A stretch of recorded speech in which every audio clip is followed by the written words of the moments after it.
Some of the hardest problems in the world exist far above the planet. Our job? To launch the smartest solutions, to protect our satellites, clean up our clutter, to propel breakthroughs in propulsion, to learn more about our place in the universe, to outpace emerging threats. Every day, the Aerospace Corporation uses the latest technologies to ensure our nation's safety and leadership in space. Hi, and welcome to the Space Policy Show. I'm your host, Rebecca Rose. As always, you can find us on Twitter using hashtag the Space Policy Show, and you can engage with us on Vimeo in the chat box. We'd like it if you would sign up for our latest news and alerts at aerospace.org/policy. In today's episode on space rescue, we will learn about what is needed to make the space environment safer. Listen to experts George Nield and Grant Cates talk with Kreston Barron about how commercial spaceflight providers and U.S. policymakers could help improve the safety of space travel with better planning and capabilities to rescue distressed spacecraft. George Nield is former Associate Administrator for Commercial Space Transportation at the Federal Aviation Administration. Currently, he is President of Commercial Space Technologies. Grant Cates is a Senior Engineering Specialist at Aerospace with more than 30 years' experience in launch and simulation modeling. He's just published a paper titled The In-Space Rescue Capability Gap. Check it out on our website or at the Journal of Space Safety Engineering. Kreston Barron is a current intern with the Center for Space Policy and Strategy and a graduate student at the Georgia Institute of Technology, where he's studying aerospace engineering. Welcome, and over to Kreston to get us started. Thank you, Rebecca. And thanks, Grant and George, for joining us today to talk about in-space rescue. Kreston, you're welcome. Yes. Thanks for having us. Yeah, no problem. So you just wrote a paper recently called In-Space Rescue Capability Gap. I did. And so, first of all, could you tell us a little bit about what space rescue means? So when we talk about space rescue, we're talking about three phases of the mission: launch, in space, and re-entry and landing. And so what we're talking about there is in the ascent phase, if there's a problem, we typically have abort capabilities, and the astronauts will come down on the ground, or in the ocean somewhere, and they'll be rescued there. Same for re-entry. If they land somewhere other than where they're supposed to land, our forces are able to rescue them. And there are agreements to rescue them if they come down in foreign lands, right? And we would rescue other people's astronauts if they came down in our waters or wherever. In space rescue, there's two parts of in-space rescue. One is at the International Space Station, the astronauts have the capability to escape from the station if there's a serious problem, and they can get into their space capsules and they can come home. There's basically a lifeboat capability there. The gap that we're talking about is a free-floating capsule in space. The capability to rescue a crew from a disabled spacecraft. Essentially, we have a gap there. There is very little capability, practically none at this point. So that's what we're talking about. Okay, so currently there's not a way to rescue people in space, but you mentioned that that there are current capabilities in place now for the government to rescue any, like a crash capsule or something like that in foreign lands. Absolutely, yeah. Yes. So I was going to ask you, George, what is the FAA's role in space rescue for any of these missions? So let's start at the very highest level. If you talk about the U.S. space program today, there's really three different sectors. So the civil sector is led by NASA, and that included 30 years of flying the space shuttle and building and living and working on board the International Space Station and the Artemis program to go back to the moon and then eventually on to Mars. The military sector is led by the Department of the Air Force, which of course now includes Space Force as well. And it has responsibility for operating the GPS navigation satellite system, the defense communication satellites that they use when appropriate, and a number of different sensors and other systems that support our national security. The third sector is the commercial sector, which is pretty much everything else. And so that includes things like telecommunication satellites, direct broadcast TV, Earth observations, and space tourism. And the government entity that provides oversight for the commercial sector is the FAA, specifically the Office of Commercial Space Transportation. So the office has a twofold statutory mission. First of all, to ensure public safety during commercial launch and reentry activities. And then secondly, to encourage, facilitate, and promote commercial space transportation. So in terms of the safety part of that mission, an important tool is the requirement in the law that any U.S. citizen or entity that wants to conduct the launch of a launch vehicle anywhere in the world has to have a license from the FAA. And the only exception to that is if the launch is being conducted by and for the government. So NASA didn't need an FAA license to fly the shuttle, but today, Boeing and SpaceX, Northrop Grumman, as they're flying cargo and crew members to the space station, even though those missions are being done for NASA, they're being done by private industry. And so those companies need an FAA license. And so ever since the office was established back in 1984, there have been 454 FAA licensed or permitted launches, and all of those have been conducted without any fatalities, serious injuries, or significant property damage to the uninvolved public, which is what they are charged to protect. Now, when we're talking about people flying on top of the rockets, that's handled in a different way. Basically, at the direction of the Congress, under the Commercial Space Launch Amendments Act of 2004, we use what is called an informed consent regime. So we know that space transportation is inherently risky, but just like you'd have to do if you were getting a significant medical procedure from your doctor, these companies are going to have to brief their customers on this is risky. Here's some of the things that could go wrong. You could be injured. You could die. Now, do you still want to go? Okay, well, sign this form and have a good flight. So that's the situation we're in.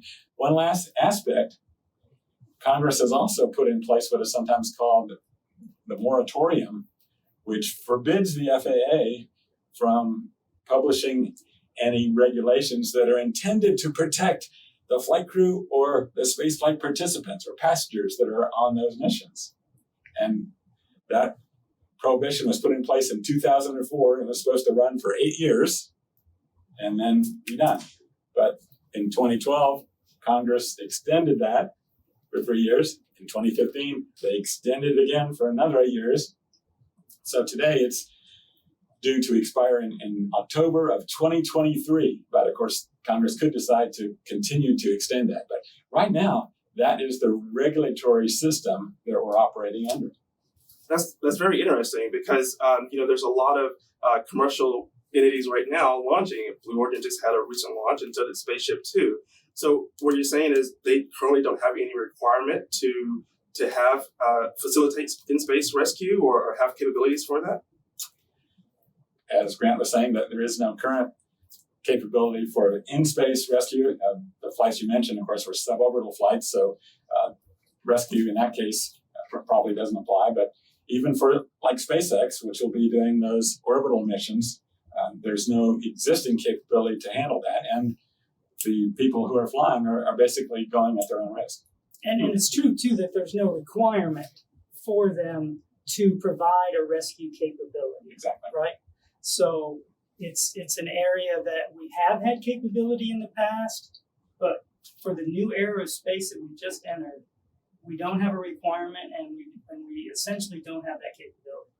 So you just brought up an interesting point about in the past and learning from those experiences. And I know your paper highlighted that. Mm-hmm. Could you talk a little bit about some of the capabilities we've had in the past and how we can learn from those? Absolutely, sure. So when we go back to the past, we go way back, and we go and we look at what did the maritime explorers do in the old days, right? I mean, we're going way back hundreds of years when the great maritime explorers sailed across the ocean. They typically sailed in multiple vessels, right? Columbus sailed with 3, Magellan, I think, with 5, others with 2 or 3 or 4. Single ship missions were really rare. There's safety in numbers when we go out beyond our borders, beyond our boundaries, beyond where we know.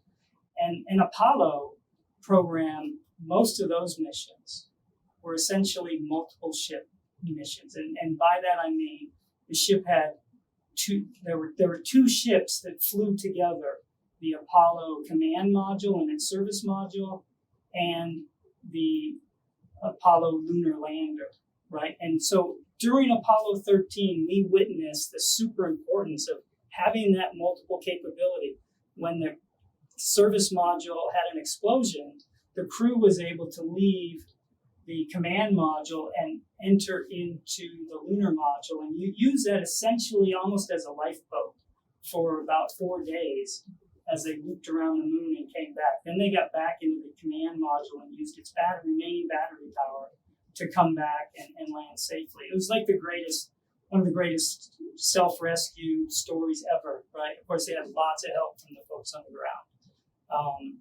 When we look at Apollo Skylab, for those missions, we actually had a Saturn 1B and a command module as in a rescue mode sitting on the pad when we launched the missions to the Skylab. So if the on-orbit command module docked with Skylab had a problem, we could launch a rescue mission.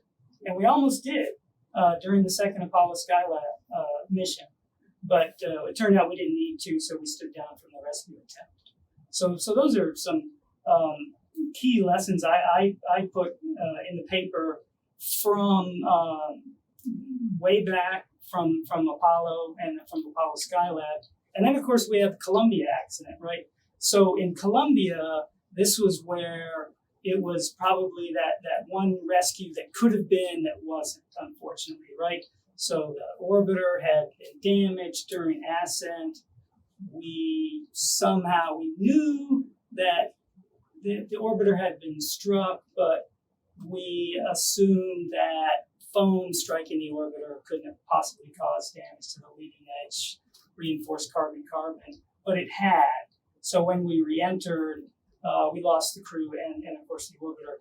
And the ensuing investigation that was done, they took a specific look at, could we have done a space rescue?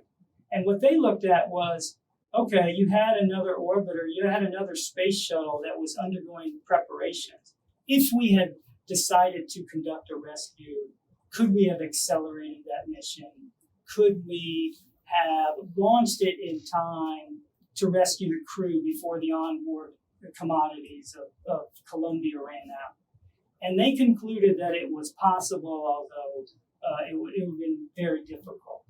So one of the key lessons there from a space rescue standpoint, I think, and actually going back to the Apollo Skylab ones, is in order to conduct these rescues, we don't have to necessarily buy or put in place new capabilities. We take advantage of the capabilities that we have. We leverage the next flight in line to be the rescue vehicle.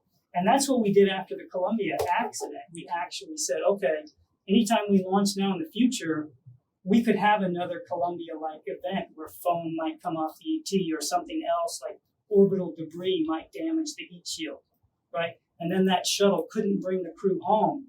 Well, before every mission, we always check to see where was the next shuttle in line. Could it be launched in time before the crew commodities on the International Space Station ran out? Now, there was actually one mission after the Columbia accident. It was supposed to go to the Hubble Space Telescope. The NASA administrator, after the accident, canceled that mission. He felt it was too risky. All right, it was not safe for the crew because that orbiter was going to the Hubble Space Telescope, and so it couldn't go back to the International Space Station where it could wait for several weeks. Right, it was limited by how long it could be in orbit, say 2 weeks, 3 weeks maybe. So he canceled the mission. And there was a little bit of an uproar about that, but the plan was to do it robotically. We'd service Hubble robotically. That turned out not to be viable. The next NASA administrator came in and said he'd like to revisit that decision. Took a look at, could we mount a rescue effort? Well, two things he looked at. One is, could we do on-board repair if we had tile damage? And so we put in place some limited capabilities to do that. The other thing he looked at was, let's make sure we could do a rescue. So for the Hubble servicing mission, we actually put a second space shuttle out. We had 2 launch pads. We had one shuttle being launched to the Hubble. We had the other shuttle sitting on the pad in a rescue mode. And we stood down from that rescue mode after the mission was successful. And so the key points there are utilize the assets that you have to put in place a rescue. Yeah, so that's a great point, and that leads to my second question here. So we would definitely leverage what we have because there is no current rescue capability. But what would happen if there was a need for that, let's say this within the next coming days, if there was a need for space rescue?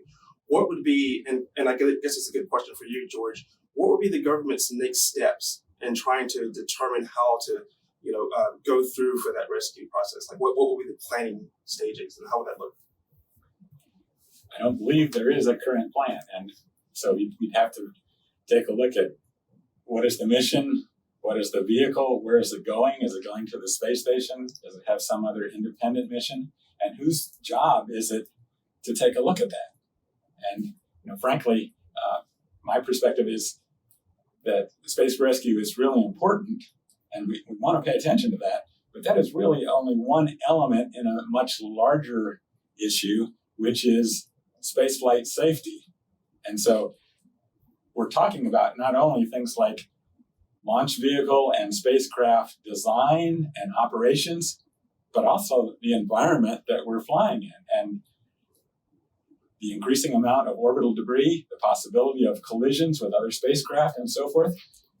And there really is no organization that has responsibility for that type of on-orbit safety today. So because it's not just one company, not one government agency, not even really one country, if you're talking about space operations in general, I think it's a perfect subject for discussion at the National Space Council. And so when this administration brings the council back into play, which the White House has indicated that they plan to do, I think that would be an excellent opportunity to discuss how can we work together and address some of these issues on a bigger scale rather than in real time after an accident has occurred. Great point, because the thing would be to just try to mitigate that before it would happen. So with that being said, what kind of standards that would we need so that we could ensure that we had a in-space rescue? So Grant, could you talk more about the technical standards we would need? Yeah, sure, Kreston. That's a great question. One of the things that NASA and the international community have actually done in the last decade is institute an international docking system standard, which enables spacecraft that have that docking system on it to dock with one another. And it really enables a rescue capability if we can get another rocket launched with a spacecraft with that international docking system standard on it, launched in a timely fashion. These systems are being implemented today in the commercial systems that we're employing now with the Dragon and CST-100 Dreamliner and the International Space Station, Orion, the Gateway are all supposed to have the International Docking System standard to them. There's some debate as to whether or not the ones that are on these craft today are fully capable of docking with one another. We need to make sure that they can in the future. And then we need to solve the timeliness issue. And that is, when we launch something, if it does have a problem, how long do we have? Right? If we have weeks, it's one story. If we only have a matter of a day or two, then we might have to have a launch on need capability standing by at all times. So what would that look like? Do you think that would be something as a service that maybe some private companies could do? It could be. It very well could be. I think if we had a requirement for space rescue, that would drive us in the direction of a market for space rescue. Absent that, it would depend upon how we formulated the policy as to who's responsible for providing space rescue. Would it be NASA? Would it be Space Force? Would it be the FAA telling the commercial providers, hey, you have to provide for your own rescue capability, right? That would dictate what would ultimately happen. I think ideally, the best way would be if we collectively got together, like George has suggested, through the Space Council, through the international community, make sure that we all have space systems that have the international docking system, that we have, whenever we launch something, everybody on the planet knows we've launched some people into space, and somewhere on the planet, there's a rocket with a capsule, with the docking system that we need that could be launched in an emergency.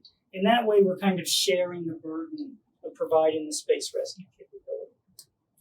Yeah, I think it's pretty clear that it technically could be implemented in that way, but it's going to be very difficult to ensure it actually happens. I'm a little bit wary of mandating through a contractual requirement that Boeing and SpaceX have to do things this way, because there's weight penalties, there's volume penalties, there's flow penalties perhaps for the equipment and hardware, even though it certainly can be done. So if we're serious about this, I think one way we could do it in the near term would be for NASA to incentivize the development of improved space rescue capabilities, frankly, by paying the commercial crew providers, SpaceX and Boeing, to incorporate a launch on beam capability in their missions to the space station, for example. Mm-hmm. And that way, we'd see that happen a lot quicker than we would just standing back and crossing our fingers. And I think it would also allow NASA a chance to be a role model, if you will, of what a responsible, forward-looking, and safety-focused space operation could look like. So Grant brought up a great point about, there's not one organization who has all the responsibility that deals with space rescue or even with space traffic and space debris. From the government standpoint, do you think that there should be one entity that would overlook that, or should that be something that would be more of an international or national treaty? So there's not just one answer. I think you could do it in any of a number of different ways. My favorite would be for the United States government to establish what you might call a space guard, which is similar to the Coast Guard. And it could report to the Secretary of Transportation during peacetime, and it could support the Space Force during wartime operations. And it could have both regulatory and operational responsibilities, just like the Coast Guard does. And that way you'd have an organization that was specifically charged to think about these things, that you could have a mission that said something like to enhance the safety of space operations and to preserve the space environment. And with that as marching orders, it doesn't mean you have to have a fleet of space cruisers out there from day one. There's plenty of things in terms of discussions and agreements and policies and regulations that could be put in place if that's what the organization's job is. So I think that would be a very interesting approach. And there's a lot of analogies between a Space Guard and what the Coast Guard does. The kind of non-military space activities that I'm talking about could include astronaut rescue and recovery. It could include space safety regulation and enforcement. Who's ensuring that these rules are followed that we're coming up with? It could include a range management. The Air Force wants to get out of that business. Right. That's right.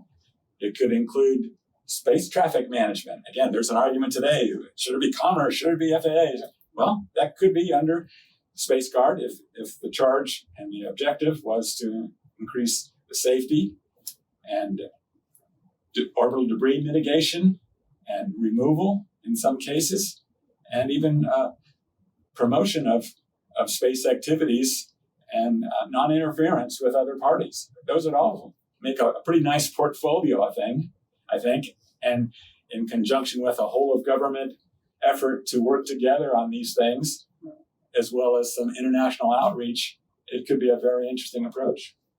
Wow. Okay. So while we're talking about that, could you briefly explain like how is it done now? Like who's over certain parts of like maybe orbital debris detection and what government agencies are, looking after those particular aspects? It is widely dispersed and no one is in charge. And so the FAA, again, is responsible for the safety of launches and reentries for commercial flights, not what happens in between. NASA has lots of capabilities. They're a space operator. They're managing the space station. They don't have responsibility for these other companies that are off doing other things. Space Force, they're focused on national security. And yes, today, they're trying to track all the objects that are up there. And the reason they got started in that business was way back when we were concerned about incoming missiles from the Soviet Union. And so they set up the radars to track that. But their system is not set up to track and predict all the thousands of objects that are on orbit today. And there's going to be tens of thousands of more Exactly with commercial constellations, right, which are contributing to the hazards in space for spacecraft and for the people that are going to be up there. And we're going to have more people up there in the very near future. Exactly, and that was the key point. There's a lot of talk now about proliferation of LEO, and as you mentioned, with all the commercial constellations going up. So at some point, there is going to be a need for space rescue in case there's an issue. So the need to address that issue is today. Right, and certainly has. Space rescue is one way to mitigate damage after the fact. But why don't we start preventing the increase in orbital debris rather than wait for the damage that it does? Now, there's going to be other international players in the space race as well. Now, China's sending things to the moon now. So how would we look at that from an international perspective for having a standard for docking, a standard for just kind of like debris mitigation to address that problem of space safety? So go ahead, George. Okay, well, in many areas, particularly in terms of the space traffic management and orbital debris, I think much of the world would love to look to the United States to lead that effort and then cooperate and support as required. Very few, if any, are standing up and say, hey, I want to do that, we'll handle it. And so I think once the United States can figure out the best way to handle it from the U.S. perspective, and then is transparent and collaborative with the rest of the international community, I think it would be pretty easy to get everybody marching in the same direction. Now, there is one other aspect of this, not necessarily with managing it, but at least getting started on the international front that I think is worth talking about it. And Grant mentioned it some in his paper. Even at the height of the Cold War, we had the cooperative activity with the Apollo-Soyuz test project. Exactly. Yeah. And we were able to work together. That didn't mean we liked everything the Soviet Union was doing, but we figured out how to do that. And that was a big step in terms of eventually having a space rescue capability. We followed on with 11 visits of the space shuttle to the Russian Mir space station. All except one of which actually docked to the Mir. And so, again, another example of international cooperation. The International Space Station today, fantastic opportunity to work together on these things. And it's not just the human spaceflight countries. We've got Europeans and Japan sending supply ships, which are very important for the operation of this station, and could be a way to plug a time gap during a space rescue situation if we could bring more oxygen and water and propellant to some safe haven, if you will, while we were waiting for the rescue ship. But along those lines, I would really love to see the international partner countries extend an invitation to China to send some astronauts to the International Space Station before the end of life of the ISS. I think that would be a really great opportunity to support international collaboration and space rescue. And norms of behavior in space. Right.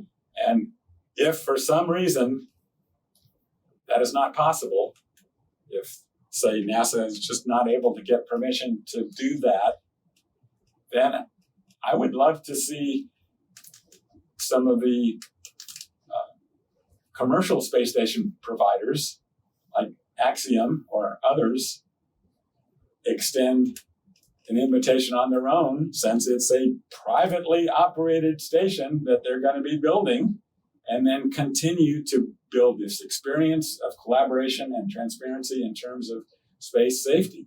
Similarly, I would hope that the National Space Council could encourage SpaceX and Boeing and eventually Sierra Nevada, if they get their Dream Chaser up and operating for crewed missions, that they would be able to negotiate with the Chinese about sending those commercial crew systems on a mission to the Chinese space station. And once we practice that, we try that, we get hardware that works together and standard procedures on how do we dock and rescue and do an EVA, if that's what we need to do, then it could really address some of the problems that you addressed in your paper. Right, yeah, I think that's great. Yeah, and if we, we have that common, goal of just being safe in space, that could be the segue to doing collaboration internationally, especially with, Chinese now with their own space station. So on that point, I think the human element here is what potentially can draw the nations together to solve the problems that we might have in space before they actually happen. Right? Have that capability to rescue anybody from the planet, and we already have a treaty actually to do so. The treaty requires nations essentially to make a best effort to rescue astronauts. It doesn't require them to put capabilities in place to do that. We have to think more proactively to do that. But the treaty exists that we will rescue another nation's astronauts if we can, and they will rescue ours if they can. Very few people can rescue astronauts in space, but we have lots of capability on them. Once the astronauts land on the planet, there's some nation probably can go get them. Yeah. It's the gap that we've got to try to figure out to close, in my mind. So you made a great point about being proactive. And George, you said that this has to be done like now. So what could the U.S. government do in the immediate future to start getting things kicked off? Because it needs to be kind of an effort that needs to be pushed off. Is there anything that you would think we could look into? Each of the players, NASA, Department of Transportation, Commerce, all the various organizations, Space Force and so forth, can each do some things, and they can talk, they can have meetings, but I think it really needs some top-down guidance and encouragement, and so that would be where the National Space Council, I think, could make a big difference. Right. I think if the president or the Space Council or the Congress said, NASA, you shall provide this, NASA has the capability to do it if they're chartered and funded. Likewise, if we said, Space Force, it's your job. They have the wherewithal to do launches, to do rescue, if they're chartered and funded. Space Guard. A new organization, Space Guard, right? Exactly. Yeah.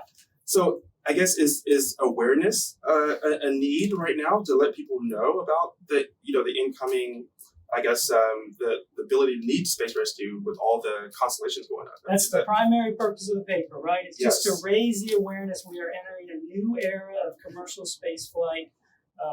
SpaceX is taking astronauts to and from the International Space Station. Boeing's going to be doing so in the near future. SpaceX is opening up the era of orbital tourism with the Inspiration 4 mission and then the Axiom missions.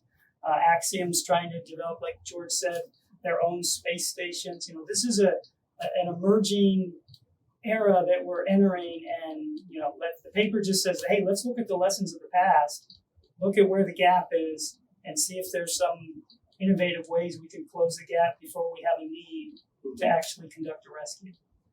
Now, what about a long-term strategy to make sure this is sustainable? Once, let's just say hypothetically that we do get this, Space Guard up and running, like how would we make sure that we can keep that sustainable in the sense of, having international support and just to keep going with that? The nice thing about this issue is I think once we start down that road, it's going to get better and better every year, because the more spacecraft that are being built and launched, the more companies that are in the business, the more governments that are spacefaring nations, the easier it's going to be to have somebody with a launch coming up that could help out in an emergency situation. So if you're talking about the first Artemis mission or the first astronauts to go to the moon, that's going to be pretty tough to fill all the gaps in there. But when we're starting to operate on a regular and frequent basis,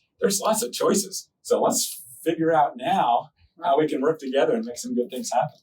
So should we just get everybody in the room from the major players and just have a discussion? That's a good starting point. And there are international forums to have these discussions, right?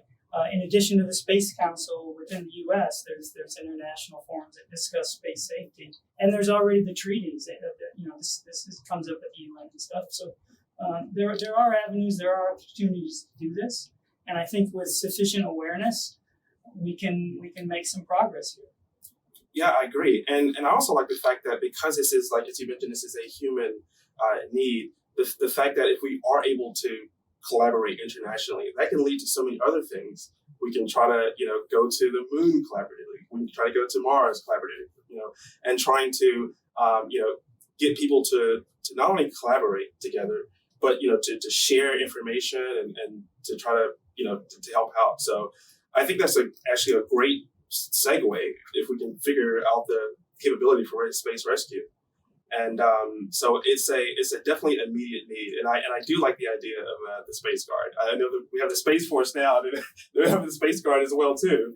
Actually, with that question, how would that be housed? I guess if there was a Space Guard, would that just be an entity within one of the government agencies now? So again, using the Coast Guard as a model, basically, it is a military service, but it's also a separate civilian managed entity during peacetime. And so I think it would fit logically within the Department of Transportation, just like the Coast Guard itself did for almost 36 years in recent decades.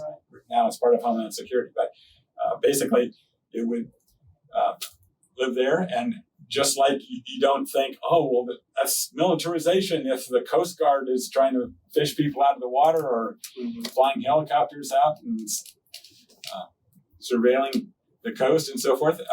The Space Guard could have a similar non-military primary mission of safety. And in wartime, of course, you use all the capabilities you have.